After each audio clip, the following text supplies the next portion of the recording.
Bună seara la toți cei care urmează să se uite la acea înregistrare. Mă numesc Ivanov Asen și doresc să împărtășesc experiențele mele după cele 21 de zile, mai de fapt nu sunt 21 de zile și au fost 19 zile de pelerinaj. Mai exact acei 715 km de mers pe jos în numele lui Dumnezeu, acei 1.000.000 de pași în numele lui Dumnezeu, care am făcut eu cu încă 24 de persoane. Și chiar mă simt inspirat să vorbesc în seara aceasta de experiența mea cea mai profundă prin care am trecut, de cea mai mare împlinire prin care am trecut de viața mea până acum. Deja au trecut aproape 3 săptămâni după ce s-a terminat acel pelerinaj. M-am întors la mine acasă, în țara, fiindcă eu sunt cetățean bulgar.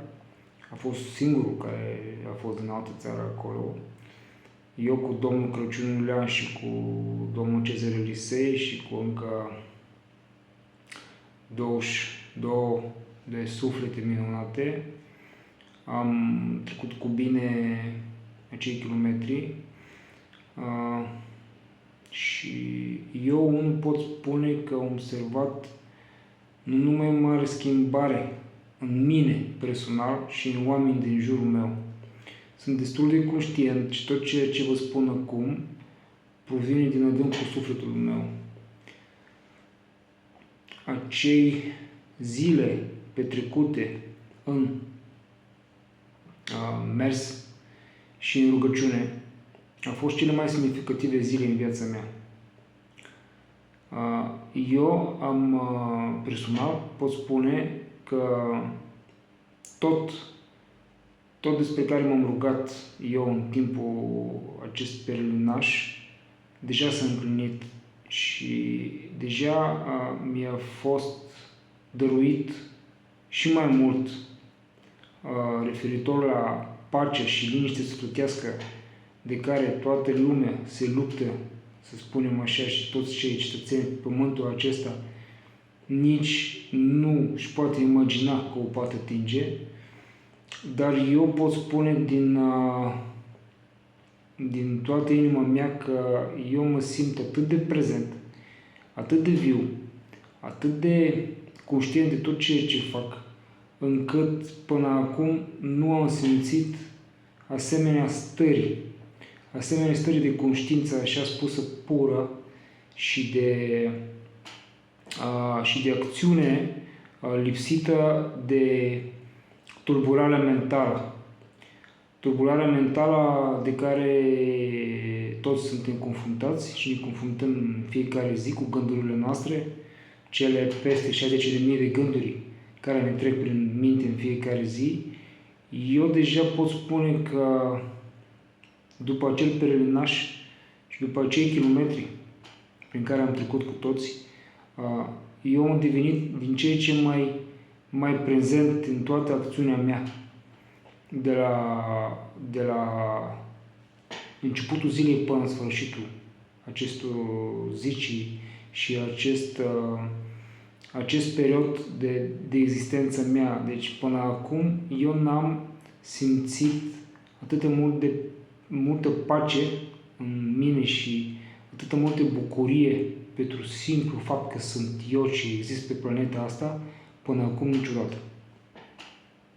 Totuși, eu nu mă ascund, eu sunt practicant de yoga de ani buni și pot spune că înainte mi trebuiau niște, să zicem așa, niște ore de exerciții yogine ca să ating starea aceasta, adică să ating o mică parte din ea.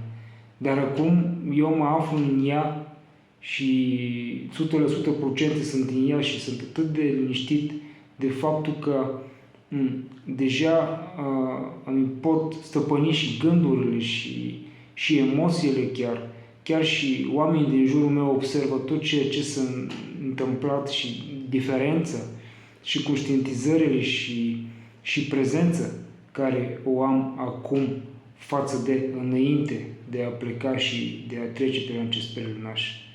Deci credeți-mă, oamenii, că oricum în fiecare dintre noi s-a schimbat ceva. Cu siguranță, sunt ferm conștient și convins de treaba aceasta. Dar nu știu dacă toți suntem în stare să intrăm în noi și să conștientizăm că chiar noi am deschis portița aia în noi care totuși cu siguranță a fost închisă anii buni și am lăsat acea conștiință, acea forță divină spusă Dumnezeu sau putem spune și în diferite moduri, da? Sau univers sau tot ce există acolo, să intre acea forță, acea lumină în noi și să începe să provoace niște lucrări minunate. Că eu oricum sunt fer convins că Dumnezeu nu este o figură și nu este acel domn cu barbă albă. Și este mult mai mult decât atât. Este mai mult decât atât. Este conștiință pură și energie. Energie de o mare frecvență înaltă. Și tot ceea ce, prin ce am trecut toți acolo a fost ceva minunat, ceva care este greu de explicat cu cuvinte. Chiar eu de mai multe ori stau așa și mă bucur de prezență în sine și de pace sufletească. Și chiar mi-am propus să împărtășesc aceste experiențe, fiindcă asta a produs un mare impact în mine. Bineînțeles, probabil toți cei care se vor uita, deja cei care ne cunoaștem personal, știe o mare parte din povestea mea, fiindcă trezirea mea spirituală a început în închisoare. Asta a fost partea prima și eu pot spune că acest peregrinaș a fost o desăvârșire minunată a acestei schimbări și a acestei treziri spirituale. Eu chiar propun la toți cei care urmează și care se îndoiesc într-un fel sau altul să participe la asemenea eveniment, să nu rateze această ocazie minunată. Sper că anul viitor să ne strângem și mai multe persoane și să mergem pe drum. Că fiindcă este minunat, dincolo de faptul că toți am avut niște dureri pur fizice, picioare și de mai multe persoane au avut probleme și cu mijloc și cu genunchi, dar mă rog, asta nu este important, că fiindcă astea sunt niște chestii care trec. Kilogramele nu sunt cele mai importante, că probabil multe persoane s-au dus acolo în acel peregrinaș pentru a slăbi, pentru a deveni mai subțiri și așa mai departe, fiindcă kilogramele vă asigur că oricum se pun pe loc. Bine, că de noi depinde cum și în ce fel. Cu antrenament se voi pun ei la loc, dar adică într-un mod frumos, în alt mod se voi depune așa ca fel de grăsime, dar oricum asta nu este cel mai important lucru. Cel mai important lucru este că intri să pustești, să intri cu toată inima și cu toată bună știință, că oricum un post de lungă durată, inclusiv cum am făcut noi, cum mers pe jos, zi de zi, distanțe mari, este bine să fiecare care urmează să face lucrul ăsta, să fie conștient că schimbările sunt nu numai pur fizice, ci ele sunt pe toate planurile, pe partea spirituală și psihică mai ales. Așa că, dragii ascultători și cei care urmează să se uite la acel filmuleț scurt, eu chiar sunt profund de încântat că deja s-a petrecut acele evenimente în viața mea. Doresc mai mult să fim conștienți de treaba asta, Doresc mai multe persoane să fim aduși în stare în care să recunoaștem că asta a produs o schimbare foarte mare în fiecare dintre noi. Și este bine să nu uităm din când în când prin ce am trecut și să nu uităm că toți cei acolo am fost duși cu un scop anume, pentru a ne trezi, pentru a ne face mai buni, mai smeriți, da? Și mai prezenți în tot ceea ce facem. Deoarece eu consider că pământul ăsta are nevoie de mai multe persoane de genul ăsta. Așa că doresc să nu continui prea mult cu niște explicații ale vieții mele sau ale cele pe pământul acesta, să nu devin plictisitor.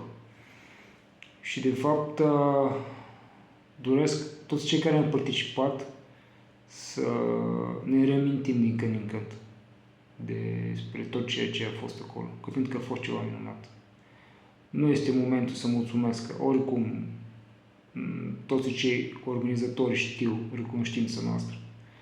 Cei sunt conștienți că tot ceea ce a făcut a fost un lucru minunat. Doresc chiar mai multe persoane să audă video-ul ăsta și să încep să se gândească asupra ale lor, asupra vieților, că fiindcă oricum postul este un lucru minunat și mai ales în momentul în care s-a făcut cu sacrificiu anume, de gen care am făcut noi acolo, produc niște efecte minunate asupra fiecare spirit care este implicat acolo. Așa că doresc să devenim mai mult noi înșine, să fim mai prezenți, mai smeriți, mai pașnici în tot ceea ce facem și să devenim varianta noastră cea mai superioară. Să ne ascultăm gândurile, să nu ne lăsăm stăpâniți de cele gânduri de proastă calitate care se află în fiecare dintre noi. Și pur și simplu este bine să fim conștienți că noi suntem o conștiință pură. Și mai mult decât atât, noi chiar ne putem schimba viețile într-o direcție excepțional de bună. Nu mai trebuie să durim. Și să o cerem. Și în momentul în care cerem, totul ne se va da, cu siguranță. Fiți sănătoși și hai să lăsăm iubire și pace să stăpânească cât mai multe persoane pe pământul acesta. Sănătate, gânduri bune. Pa, seară bună!